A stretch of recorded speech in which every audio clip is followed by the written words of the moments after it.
সবাই কেমন আছেন? আশা করি সবাই অনেক অনেক ভালো আছেন। এই তো আমরাও ভালো আছি। তো এখন টাইম হয়ে গেছে সকাল 7:50। তো উঠে ফ্রেশ হয়ে নিলাম। মার এদিকে প্রায় রান্নাবান্নাও শেষ, আর মনাও উঠে গেছে। মনাকে রোদ্রে ধরা হয়েছে, সে এখন হলো খেলাধুলা করতেছে। তো বাইরে হলো ভীষণ সুন্দর রোদ উঠেছে। আর আগেই বলেছি ব্যালকনিতে হলো মানে সকাল হওয়ার সাথে সাথে সূর্য ওঠার সাথে সাথে হলো রোদ্র চলে আসে। তো মনাকে ওর পাপাই দেখা যায় বেশিরভাগ দিনে রৌদ্র ধরে, আমার আর ধরা হয় না। দেখা যায় ওই টাইমে আমি বেডশিট চেঞ্জ করি বা বিছানা টিছানা সব ঝাড়টা দিয়ে নেই। আজকে অবশ্য বিছানা ঝাড় দিয়ে ফ্রেশ হয়ে নিয়েছি। মনা এখন হলো খেলা করছে।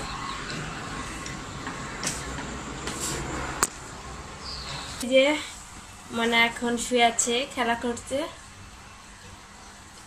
এখন হয়তো সে ঘুমাবে না, তার পাপার দিক তাকায় আছে। ওইদিকে হলো তার পাপা কথা বলতেছে, ডাকতেছে। এখন আর দেখা যায় মনাকে না নিলে বিছানায় ভাবে আর ঝাড় দিতে পারে না। আর পাপা যখন রোদ্দুর ধরে বেশিরভাগ দিনই তখনই দেখা যায় বিছানাটা ঝাড় দেনি। তুমি ঘুমাবা? এই যে চুপচাপ আছে সে। সকালে এই যে মার রান্না হয়ে গেছে, প্রায় এখনো হয়নি, নামাবে। আজকে হলো ভাত করছে, ডাল, লাউ দিয়ে ডাল, আর হলো কি আর হলো ডিম সিদ্ধ দেবে। তো সকালের এই হলো মেনু। পেঁয়াজের ডাল না, পেঁয়াজ দিয়ে লাউ দিচ্ছি।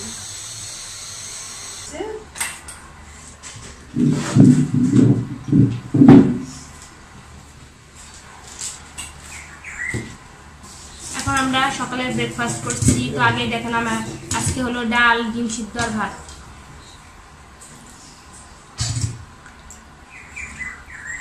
দাও তো একটু ডাল।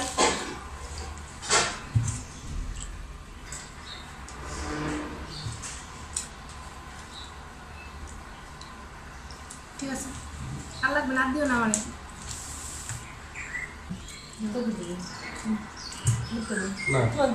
খাওয়া দাওয়া শেষ, আর এখন মনাকে নিয়ে বসে আছি। তো আজকে হলো মনার চুল ফেলে দেয়া হবে, কারণ ওর চুল হলো অনেক অনেক বড় বড় হয়েছে। একবার পুরো ঘাড়ের এই সাইড দিয়ে এই পর্যন্ত, তারপরে এই কানের নিচে এই পর্যন্ত চলে আসে। তো ভাবলাম যেহেতু এখনো তেমন শীত না, ঢাকাতে তো তেমন শীত নেই, তো যেহেতু কম শীত আছে এখনই চুলটা ফেলে দেই। আর হলো তাতে করে দেখা যায় শীত আসতে আসতে আর একটু চুল একটু বড় হয়ে যাবে। আর চুলের জন্য ঘাড়ের কাছ দিয়ে মনে হয় সমস্যাও হয়, আমার যা মনে হয় মনার। তো মনার পাপা হলো খাওয়া দাওয়া করে মনার মানে চুল কাটার লোক আনতে গিয়েছে। তো একটু পর মনার চুল ফেলে দেওয়া হবে, কিন্তু চুলগুলো ফেলতে মায়াও লাগছে, কিন্তু ওর কথা চিন্তা করে আসলে চুলগুলো এখন ফেলে দিচ্ছি। আজকে বাসায় তো দুপুরে রান্না হবে আমাদের হলো রূপচাঁদা মাছ। তো মাছগুলো কেটে ধুয়ে পরিষ্কার করে নেওয়া হয়েছে, এখন একটু হলুদ লবণ দিয়ে মাখিয়ে নেওয়া হবে। আর সাথে রান্না হবে হলো আজকে মিক্সড সবজি। তো সকালে যেহেতু ডাল রান্না করা হয়েছে আর অন্য কোনো কিছু করা হবে না, তো এখন এই তো মাছগুলো হলুদ লবণ দিয়ে মাখিয়ে একটু ভেজে নেওয়া হচ্ছে। একটু বলতে ভালোই, যেহেতু মনির পাপা হলো মানে মাছ ভালো ভাজা না হলে সে খেতে চায় না, সে যে মাছই হোক, ছোট হোক বড় হোক। তো যাই হোক, এইদিকে মাছগুলো ভেজে এই তেলেই হলো আলুগুলো ভেজে নেওয়া হচ্ছে। তো আলু দিয়ে হলো মাছের ঝোল করা হবে, বেশি না, মানে হালকা ঝোল করা হবে। তো আলুগুলো মোটামুটি ভালোই ভেজে নেওয়া হলো 4-5 মিনিট। তো আলুগুলো তুলে এখন জিরা ফোড়ন দিয়ে, তো পেঁয়াজ কুচি দিয়েও 2-3 মিনিট ভেজে নেওয়া হবে যাতে পেঁয়াজের কালারটা চেঞ্জ হয়। আর এই দিক থেকে দেখতে পাচ্ছেন মশলা কষিয়ে নেওয়া হয়েছে।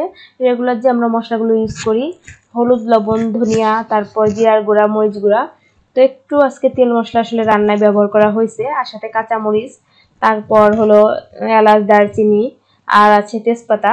তো সবকিছু দিয়ে মোটামুটি আলু দিয়ে এখন আরো একটু কষিয়ে নেওয়া হচ্ছে। আসলে রান্নার স্বাদটা কষানোর উপরই নির্ভর করে, কষানো যত ভালো হয় মশলাটা, রান্না কিন্তু তত বেশি টেস্টি হয়। আর এখন দেখা যায় মনার জন্য তেল মশলা অনেকটা কমিয়ে দেওয়া হয়েছে, তো আজকে একটু তেল মশলা ব্যবহার করা আসলে হয়েছে। তো এখন হলো ঝোলের জন্য জল এড করে দেওয়া হলো। এখন মাছগুলো দিয়ে তারপর হলো ঝোলটা ফুটে উঠলে পরিমাণ মতো রেখে নামিয়ে নেওয়া হবে। আর এক্সট্রা করে আজকে আর গরম মশলা পেস্ট অন্য কোনো কিছু দেওয়া লাগবে না, যেহেতু এলাচ, দারচিনি দেওয়া হয়ে গেছে। তো ভাজা মাছটা এখন দিয়ে দেওয়া হলো। এখন জালটা ওঠা আর পরিমাণ মতো ঝোল রাখা পর্যন্ত আসলে ওয়েট করা হবে। এই তো আর হয়তো 8-10 মিনিট রান্না করে নিলেই হয়ে যাবে।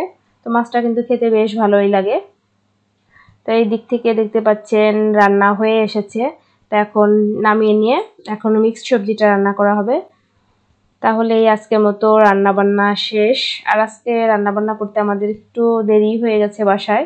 তো এখানে মাছটা নামিয়ে তেলে হলো কালিজিরা ফোড়ন দেওয়া হলো। আর মিক্সড সবজি বলতে এখানে আছে হলো সিম আছে, তারপর হলো আর লাউ শাক, তারপর এখানে আছে আলু, লাউ। তো এইগুলা দিয়ে হলো আজকে মিক্সড সবজি করা হচ্ছে। হলুদ লবণ একটু জিরার গুঁড়া দিয়ে এখানে কষিয়ে নেওয়া হলো। এখন ডালও দেওয়া হবে এখানে। তো ডালটা দিলে ভালোই লাগে, মুসুরির ডাল। এখানে 1 মুঠের মতো মুসুরির ডাল ধুয়ে দিয়ে দেওয়া হলো। তো ডালটা দেখা যায় ফুটতে ফুটতে কিন্তু সবজিটা পুরো সিদ্ধ হয়ে যাবে।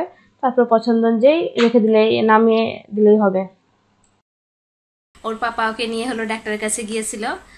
তো গলায় যে আপনাকে তো চুল কাটানোর সময় দেখলাম গলার এখান দিয়ে হালকা হালকা লাল হয়েছে, তারপরে এইখান দিয়ে, তারপরে এখান দিয়ে দেখলাম হালকা লাল। তো গতকাল ডাক্তারের কাছে বলা হয়েছে, তো ডাক্তার বললো যে একটু দেখিয়ে নিয়ে যান, তাহলে ভালো হবে। এর জন্য ওর পাপা নিয়ে গিয়েছিল। অবশ্য ওষুধ দিয়েছে, বলছে ঠিক হয়ে যাবে। আর এই ডাক্তারই দেখাইছিলাম ওর যখন ঠান্ডাটা লেগেছিল। অবশ্য 2 ডোজ ওষুধ খাওয়ার পরে ঠিক হয়েছিল। তো ডাক্তারটা নাকি এমনিতেও ভালো, মানে ওষুধটা ভালো দেয়, সবার কাজ করে। আর ওকে যেহেতু ছোটোবেলা থেকেই দেখাচ্ছি, প্রথম মানে হোমিওপ্যাথি ওষুধ খাওয়াচ্ছি, তাও দেখা যায় যাদের কাজ করে খুব সহজে কাজ করে। আর এইদিকে আমিও স্নান করে নিয়েছি, এমনকি মার রান্নাবান্না কমপ্লিট। আর একটু পরে খাবার খেয়ে নেব। এখন অবশ্য খাওয়া হয়নি। তো মনে হলো এখন ঘুমিয়ে আছে। এই যে টুনটুনিটা ঘুমিয়ে আছে এখন। টুনটুনি চুল ফেলিয়ে দেওয়ার পর তারও হয়তো ভালো লাগতেছে, মাথা একটু হালকা, কারণ ওর অনেক বেশি বড় চুল ছিল। Good evening. এই তো এখন সন্ধ্যা হয়ে গেছে, এখন বলতে অনেকক্ষণই সন্ধ্যা হয়ে গেছে। তো মনাকে নিয়ে হলো বসেছিলাম, ও এখন ঘুমিয়েছে, একটু শুয়ে দিলাম। আর এই তো এসে এখন হলো একটু এডিটিংয়ের কাজ করতেছিলাম। তো আপনাদের ভাইয়া বাইরে গিয়েছিল, আসলো বাইরে থেকে। তো বললাম যে একটু ভাজা পোড়া নিয়ে আসতে। এখন প্রত্যেক দিনই দেখা যায় ভাজা পোড়া খেতে ইচ্ছা করে। তো মনা হওয়ার আগে তো দেখা যায় 8-9 মাসে মানে ভাজা পোড়া মানে বাইরে কিছুই খাইনি, বাইরের মানে ফাস্টফুড জাতীয় জিনিস কিছুই খাইনি। তো এখন দেখা যায় বাসায় থাকলে সময় পেলে, যদি সময় পাই তাহলে যদি একটু আগে আগে বাসায় আসি তাহলে বলি যে ভাজা পোড়া কোনো কিছু নিয়ে আসো। তো চলে গেছে দাদা। আর এই তো এখানে নিয়ে এসেছে প্লেট, নিয়ে সময় প্লেট না আনলেও তো। আর এখানে আছে হলো এই যে পাউরুটি আছে। তো খাবো না, তুমি খুলে খাও। তুমি খাবা? ফ্রিজের সস আছে, ও ছোট পুরি আনছে। এই যে পুরি এনেছে ছোট ছোট, এগুলা আছে। সাথে হলো সালাদ।